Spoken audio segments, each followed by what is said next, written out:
Pira pipa pim pam pim.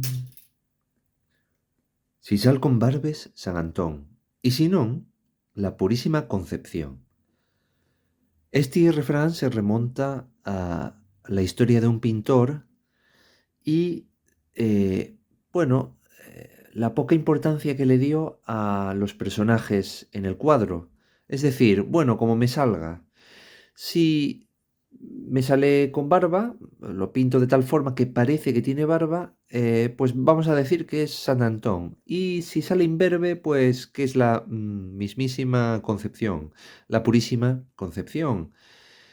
Este refrán también se encuentra en castellán y, bueno, denota la poca importancia para cualquier asunto. Es decir, da igual cómo se muestren las circunstancias que no nos va a afectar o no le voy a dar la importancia. Es irrelevante. ¿Qué te parece el refrán de Güey?